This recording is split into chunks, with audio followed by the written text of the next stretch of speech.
how you would design a job really matters. So we're talking about some of the specifics. We're talking about organizational behavior, but inside the organization are a number of little compartments that we call jobs. So let's talk about that job design and how we can apply the principles of organizational behavior to that. Overall, what's the goal? We want to make certain we design jobs that can be performed efficiently, but keep the employees motivated and engaged. You can have all the jobs you want, but if employees don't want to do them, you're not going to be very successful as an organization.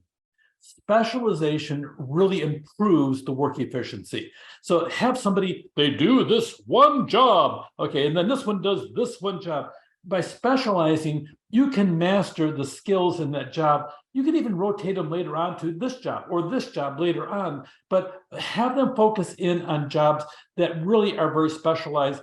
It requires fewer skills and less knowledge, and they can perform them frequently. Less attention because of changing tasks. A lot of it really comes down to getting the specialized job, but also getting the specialized person who can excel doing that type of a job. Some of the characteristics, you look at the job core characteristics, what they need to be psychologically successful, and the personal work outcomes, knowledge, skills, and abilities.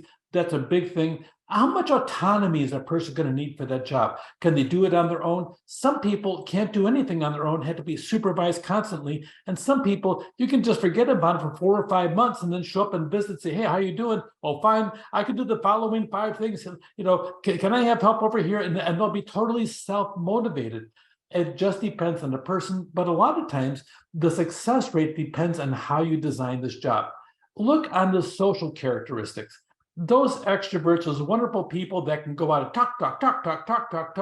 They're great front counter people. They're great single purpose things of they focus in on the person in front of them, and they don't pay any attention except to that one person. They're phenomenal when it comes down to identifying that one person. The thing is, some of them don't know who you are the next day after spending 2 hours with you that day. So it just depends, but pay attention to the needs of that job. Do you want to have somebody intensely focused? Do you want somebody highly detailed on the information, not the person? Look at what you're looking for, and then start customizing the interview questions and the job design you're looking for that job. Is it high task variability? Or is it repetitive, boom, boom, boom, day in, day out? So it depends on what the job is. Sometimes job rotation is a really excellent tool. You don't want to have people bored out of their minds. One time when I was working as a principal, okay, I took a summer job because it was a parochial school and the parochial school pay was awful. So I would always take a job in the summertime. I worked in the factory once and I was on the assembly line. And I have to tell you, after the first week doing the same job day and night, I organized the group and we all rotated the job behind the boss's back. He didn't know about it till about 4 hours later, and we were actually doing better because we rotated the job. One time we rotated the job to the point that we're exhausted at night, and one of the machines squirted a massive amount of rubber all over one of the employees with the beard, and the rubber grew. It was cold rubber and everything. So it was really interesting, but the job rotation really helped us do an awful lot of different things on that job.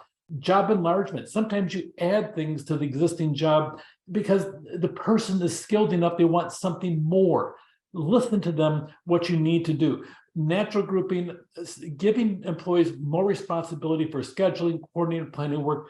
One time I worked as a retail store manager, and instead of my doing the schedule like my predecessor did, I told the employees, okay, here's this week's schedule. I'm going to make the next one in the next 2 days. Tell me what days you want to work and what days you don't want to work, and there's a shift you want to do. And so the first week I had 11 employees out of my 24 after requests, and all of a sudden every week I had it, and I had my absenteeism went from a lot to almost nothing in about 3 weeks because I had the employees telling me when I could schedule them, and they talked to each other, and most of my work was done because they talked to each other. There's a natural grouping of people that can do interdependent jobs in one task. So it depends on the person. Give employees responsibility, establish client relationships. Sometimes somebody just clicks with a certain client and another person doesn't. You may have to shift the person off. This depends who's doing what. Sometimes there's a natural chemistry that works. On job design, pay attention to the idea of job specialization. Use the principles of Taylor on scientific management, but how you build the job. Taylor focused in as to sometimes the tables, if you're working over here on one table and you got to carry things across the factory floor over here, why not move the table to where you're carrying the stuff to and eliminate steps? Taylor is nothing but a common sense guy, but the job design really helps an awful lot as to how long it takes. UPS has an interesting program. UPS, they have a very specific thing.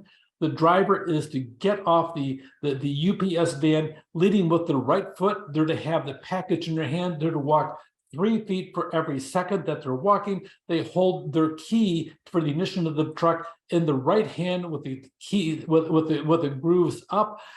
And with a on the third finger. They're very specific, using scientific management things, and they're by far a highly efficient organization because they use scientific management.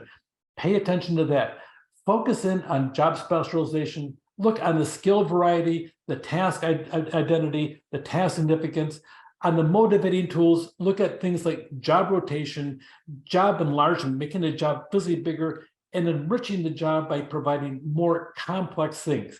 Make jobs interesting for the employees so they're challenged on a regular basis, their brains are engaged, and it's not repetitive to them, and they're enjoying the variety the job brings. The more you do a good job on the job design, the more success you're going to have as an organization. Take care.